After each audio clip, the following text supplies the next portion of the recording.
Importante nga na research tungod kay bakay balong mi sa mga bag-ong teknolohiya. Pinagin ni ini nga mga teknolohiya motaas ang among abot.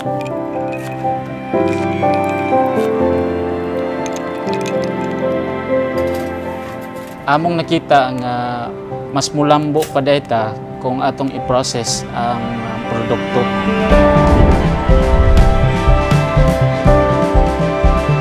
The Research Division of the Department of Agriculture has continued generating technologies and ensured the adoption and popularization through downstream applied research. In collaboration with the local government units, non-government organizations, and private sectors towards the goal of enhancing the lives of Caraga farmers.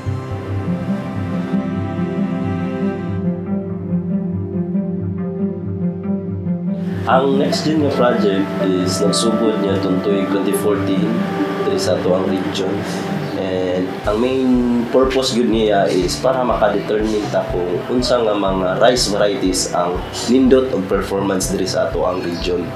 So part pud sa ani nga project atong ma-determine kung unsa pud ang acceptability sa aning mga different varieties in terms of its palatability, acceptance gani sa atong mga consumers. Ang next gen nga project ako kayo ni siya tabang kay ang resulta manggod ani nga project is usa sa mga basihan kung unsa nga mga klaseng rice variety ang atong ipan-distribute sa atong mga mag-uuma. Ingon man sa atong mga seed growers. In fact, ang output nining next gen nga project usa sa mga basihan sa atong mga production support intervention sa atong rice banner nga program. Ingon man kining RCEP nga program. Dako kayog diferensya sa una ug sa karon. Ang ani sa among humay sa una mo abot lang ni og ng binta, sinta. Ang sa karon nga gamit namo nga mga bag-ong teknolohiya pareha sa next gen. Amo ani lang mi og 110, 120 kada sako sa kada hektarya. Pinaagi sa next gen project dito namo na nasuta kung nga dunay nakalain-laing variety nga naghaom sa mga ecosystem, which is submergence, upland, o irrigated lowland. Para sa ako, importante nga na research tungod kay bakay balong mi sa mga bag-ong teknolohiya. Pinagin ni ini nga mga teknolohiya motaas ang among abot.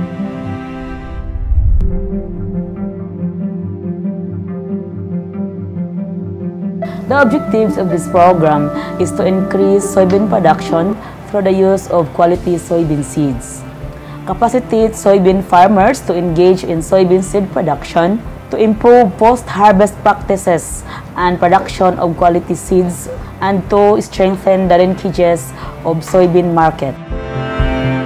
Dako pod og abot ang amo ang ma-harvest pag ang amo ang seeds magikan sa DA. Tungod kay ang gikan sa DA, adunay mga laboratories na nila nga gihimo. Sa germination, ang among nadawatan sa among association mao ang tracer og sorter. Dako kayo og kabag-uhan sa amo ang pagtanom sa soybeans o pag-harvest kumpara sa una.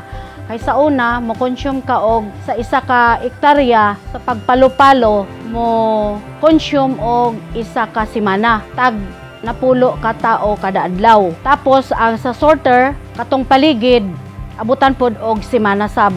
Kumpara karon nga naa na ang hinabang sa DA nga tracer og sorter kay ang sa isa ka hektarya ang makonsume nga time is 5 to 6 hours. Dako na siya. Og makasave pa jud sa labor cost. Sa una, makaproduce lang og 20 to 25 sacks per hectare. Karon naa nami mga intervention na ay good seeds nga gikan sa DA, maka-produce na kami og 45 to 50 bags per hectare. Ang magandang kontribusyon na ibigay ng Tago Agribase. Maraming mga farmer ngayon ang nagsasaka na ng soybean. Ang magandang kontribusyon din nila ay napalaki nila ang ani ng sa soybean. Dati po kasi ang kanilang ani ay nasa 3.6 metric tons lang po. Pero ngayon, umaabot na po sila ng 4.1 metric tons per hectare. Isa din po na sila po ay nakakapag-produce na rin po sila ngayon ng quality seeds na nagpapadagdag po ito ng kanilang ani at kita na rin po.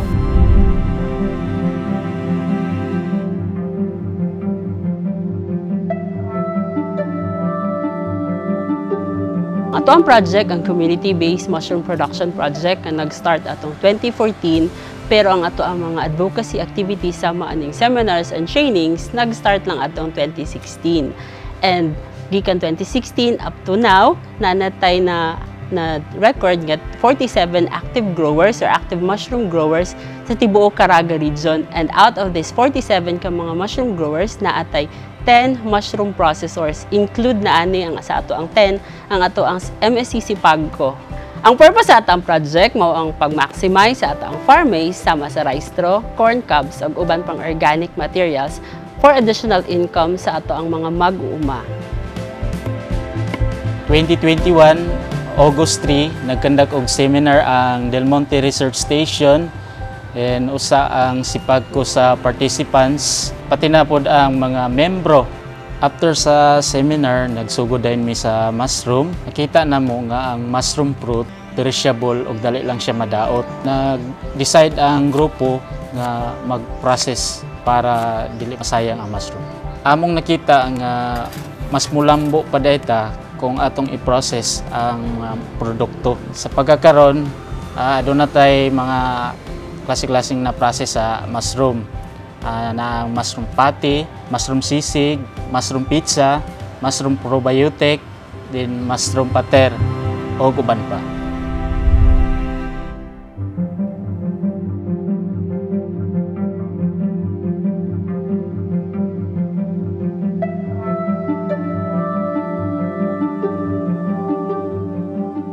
Ang project sa development of Caraga Black Native Chicken nagsugod yun atong Hulyo 2019. Ang Black Native Chicken sa Caraga, endemic mangguni siya. Ang katuyuan gyud ani aron ma-preserve, unya makakuha pag yun og purification. Ma-purify pa og tinuod ang mga itom nga manok dinhi sa Caraga og himuon na siya nga breed na gyud sa Caraga. Ang Trinto Research and Experiment Station sa Research Division, Department of Agriculture, nahimo nato nga kapartner ang Caraga State University headed by Dr. Tomas Austral Jr. So, ang first nga gibuhat sa Trento Research and Experiment Station is nagkandak og trial and then nag-collect og mga patani gikan sa lailahi nga lugar sa Caraga region. And then gi-set up sila per pen, dayon ang ilahang mga offspring niagi sila og selection and culling. So sa selection gipili lang gyud tong katong mopasar sa pinaka goal nato, like katong itom ang ilahang skin o ang ilahang kanang shank. As of 2021 naatay na kabot nga 80% sa uniformity nila in terms of skin, black skin nila nga color, since mao man ay ato ang kuan gyud sa patani. So for now, as of karon naa na ta sa mga 90% nga uniformity in terms sa ilahang color sa ilahang skin. So hopefully ang amog yung tumong ang end product nid ani is commercialization. Natay ginatawag og multiplier farm. Kay kita sa CSU ug sa Department of Agriculture, kita ang nucleus farm. So nangita mi karon og mga multiplier farm pohon ug ang mga commercial farm pohon. Kay gusto na to i-commercialize kay tungod man sa iyang benepisyo. I appreciate the efforts exerted by the DA Caraga research team in implementing various agricultural researches that have contributed to the success of the farmers in the region, particularly in promoting innovation and productivity. May these success stories testimonials serve as a proof of the significant role of R4D in agricultural advancement. Ako din nagpasalamat sa Department of Agriculture na dako yung katabang para sa muhang mga farmer, mulambo mi mga farmer gihatag po sa ilahang mga teknolohiya para po ang mga farmers Mudagko po ang mga abot. Dako kayo among pasalamat sa Department of Agriculture o ilabi na sa Del Monte Research Station sa ilang gihatag na assistance, dugang kaalam pud sa mua para mulambo pud ang kooperatiba. Research in agriculture offers significant benefits to the community. It contributes in increasing farm productivity and enhancing product quality of our farmers and fisherfolks in the region.